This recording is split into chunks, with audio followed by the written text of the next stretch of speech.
ఏమేం పనులు చేసినా మీరు అక్కడ కనుక్కోవచ్చు. 2 సార్లు నన్ను గెలిపించిందంటే ఎక్కడ కూడా మీకు తెలుసు ఒక చెడ్డ పేరు తెచ్చుకోకుండా మా నాన్న ఎట్లా చేసిండు అట్లే పనులు చేసుకుంటా ముందుకు వచ్చింది. తర్వాత అవకాశం వచ్చింది, కాంగ్రెస్ పార్టీలో చేరినాం. కాంగ్రెస్ పార్టీ కూడా మా నాన్న పేరు పెట్టి నాకు కూడా ఈసారి టికెట్ ఇచ్చింది, ముందుకు నడిపించడానికి పంపించింది. ఇప్పుడు మీ వంతు మీరు మనల్ని కాపాడుకొని ముందుకు నడిపిస్తే మేము రేపు పిల్లల్ని కాపాడుతాం, మీకు పని చేస్తాం. ఎందుకంటే మీరు చూస్తూ ఉన్నారు ఒక ఆడబిడ్డ మీద ఎంతమంది మొగోలు కొట్లాడుతూ ఉన్నారు, మాకు అడ్డం పడుతూ ఉన్నారు, గెలవద్దని చూస్తున్నారు. ఎందుకంటే వాళ్ళు గెలిస్తే వాళ్ళ స్వార్థానికి పనిచేస్తారు, నేను గెలిస్తే నేను మాత్రం మీకోసమే పనిచేస్తాను.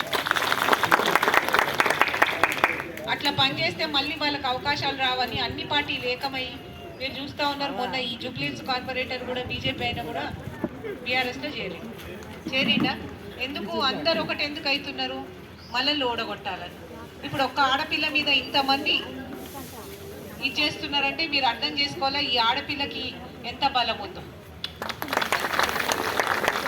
ఎందుకుంది బలము? మీరందరూ కూడా మాకు తోడున్నారని అలా భయం. రేపు మేము బయటకు వచ్చినామనుకో, అరే పీజార్ బిడ్డ అని మీరందరూ ఆదుకుంటారు, ఓట్లేస్తారనే భయానికి మనల్ని అడ్డుకోవడానికి ప్రయత్నం చేస్తున్నారు. కానీ డబ్బుతోటో భయపెట్టించో బలవంతం చేస్తానో ఆగదు. మనసులో ఉంటుంది ప్రేమ, అది టైంకి బయటపడుతుంది. అవునా కాదు?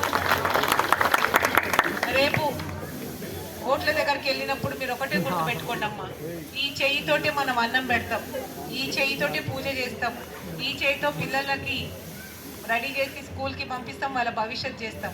ఈ చేయితోటే రేపు మీరు ఓటేయాలి, ఈ చేయికే ఓటేయాలి. ఆ తర్వాత ఈ చేయితోటే నేను కూడా మీకు పనులు చేసి పెడతానని తెలియజేస్తున్నాను. నా బాధ్యతగా నేను డెఫినెట్గా ముందుకు నడుస్తాను. అందరు అన్నట్టు డబుల్ బెడ్రూమ్లను నేను అనను, ఎందుకంటే ఆ డబుల్ బెడ్రూమ్లు అన్నది పుట్టి అరిచేతిలో స్వర్గం తప్ప అయ్యే పని కాదు. డెఫినెట్గా కాంగ్రెస్ పార్టీ తరఫున నేను మాట్లాడి చేసి మీకు ఇక్కడే పట్టాలు ఇప్పిస్తా, మీరు ఇల్లు కట్టుకోవడానికి కూడా మీ ఉత్తు సాయం చేపిస్తాను.